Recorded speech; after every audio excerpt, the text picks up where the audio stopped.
हमारे वंदे भारत मिशन, जिसमें 67 लाख लोगों को कोविड के दौरान भारत वापस, स्वदेश भारत वापस लाने का काम हुआ है। ऑपरेशन देवी शक्ति में अफगानिस्तान से लोगों को वापस लाए। ऑपरेशन राहत में यमन से हम लगभग 5,000 जो हमारे इंडियन सिटीजन थे उनको लेकर के आए, और उनके साथ साथ 41 नेशंस के जो दूसरे सिटीजन्स भी फंसे हुए थे उनको भी, मोर देन 1000 उनको भी निकाल करके लेकर के आए। ऑपरेशन मैत्री में नेपाल में हम अर्थक्वेक में सबसे आगे रहे। We were the first to reach and land in Kathmandu, और हम लोगों ने राहत कार्य किया। और अगर मैं ऑपरेशन वैक्सीन मैत्री की बात करूं तो ये बार बार मैं याद दिलाना चाहता हूं कि मोर देन 150 कंट्रीज में हमने वैक्सीन को पहुंचाया, और हमने कोशिश की कम से कम 48 कंट्रीज को तो फ्री वैक्सीन दी गई है, और ये वैक्सीन मैत्री में भी हम प्रोएक्टिव रहे। कोविड मैनेजमेंट पर मैं जरूर बोलना चाहूंगा, क्योंकि जब मैं रिस्पॉन्सिबल और रिस्पॉन्सिव गवर्नमेंट की बात करता हूं, देखिए ये पेंडेमिक सारी दुनिया के लिए आया था। ये पेंडेमिक इस शताब्दी का सबसे बड़ा पेंडेमिक रहा, और इस पेंडेमिक में विभिन्न कंट्रीज ने अपने अपने तरीके से रिस्पॉन्ड किया, क्योंकि इसके रिस्पॉन्ड करने का कोई तरीका नहीं था। सबने अपने अपने तरीके से रिस्पॉन्ड किया। लेकिन जो मोदी जी के नेतृत्व में भारत ने जिस तरीके से कोविड को रिस्पॉन्ड किया, किसी कंट्री ने नहीं किया। और किसी कंट्री, हर एक जगह कोविड की लड़ाई सरकार ने लड़ी। भारत में मोदी जी ने कोविड की लड़ाई जनता के साथ मिलकर के लड़ा।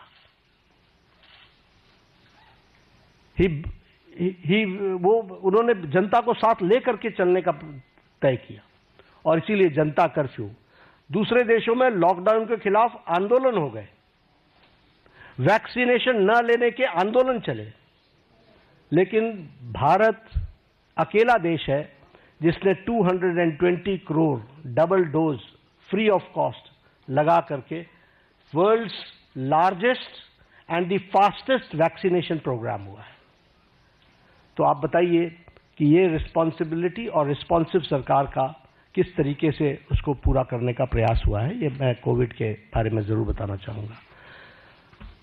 पिछले दशक में हमने समाज के सभी वर्गों की चिंता की है, फिर चाहे वो हमारे शेड्यूल कास्ट भाई हैं, फिर चाहे वो हमारे ओबीसी भाई हैं, फिर चाहे वो हमारे ट्राइबल भाई हैं, सबकी हमने चिंता की है। उनके लिए हर एक के लिए अलग अलग नीतियां, अलग अलग कार्यक्रम, स्कॉलरशिप्स इस तरीके से देने का काम भारत सरकार ने किया है। अब यहां पर मैं स्कीम्स गिनाना शुरू करूंगा तो एक घड़ी लग जाएगी, लेकिन all schemes dedicated to SC, ST और हमारे ओबीसी भाई, इनके लिए चिंता की गई।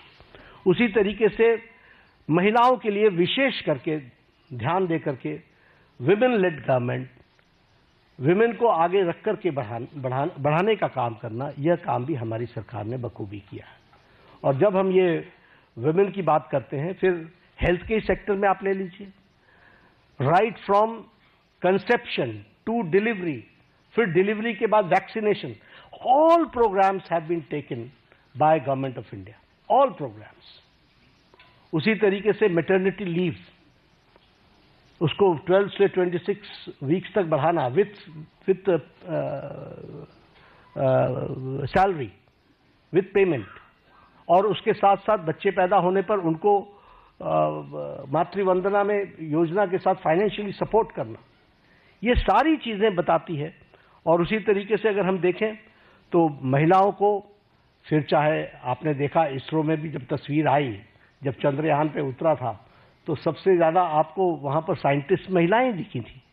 अगर आप देखें तो पायलट्स बनाने से लेकर के, आर्मी में कमीशन देने से लेकर के, एनडीए में भर्ती से लेकर के, अभी एनडीए से भी पास आउट हो गए हमारे गर्ल स्टूडेंट्स, गर्ल कैडेट्स, सैनिक स्कूल में ऑल 73, 76 हमारे जो सैनिक स्कूल्स हैं, 73 सैनिक स्कूल्स, उसमें उनको एडमिशन मिलना। इसके साथ साथ लखपति दीदी, और लखपति दीदी के साथ साथ हमारे सेल्फ हेल्प ग्रुप्स को प्रमोट करना। तो समाज के जो वर्ग जिनको थ्रस्ट देना चाहिए था वो थ्रस्ट देने का काम 11 साल में हुआ है।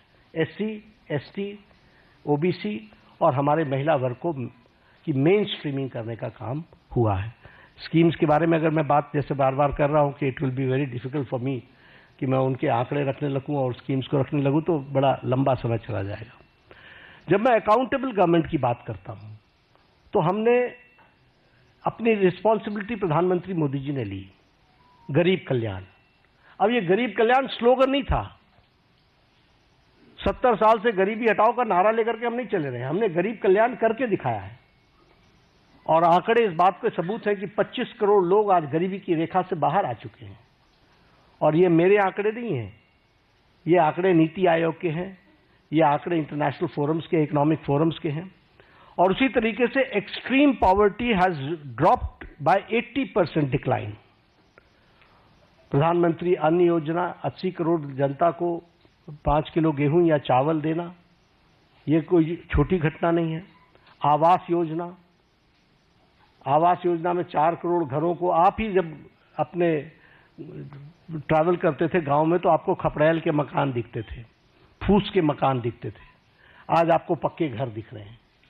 जिस सड़क पर आप चलते थे वो हाईवे में, कभी आप हाईवे पर होते थे, कभी हाईवे से नीचे होते थे, अगर आपको उन दिनों की याद हो। आज आप जिस हाईवे पर चलते हो आपको खुद ही ध्यान में लेना पड़ता है कि अगर डाइवर्जन लेना है तो स्पीड इतनी है कि 2 किलोमीटर पहले से ध्यान में लेना पड़ता है कि I have to go left. ये आज हाईवे की स्थिति बन गई है। और इसी तरीके से अगर हम देखें, जैसे कहा 4 करोड़ मकान बने हैं और 3 करोड़ ये अगले 5 साल में और बनने हैं, उसका भी सैंक्शन हो चुका है।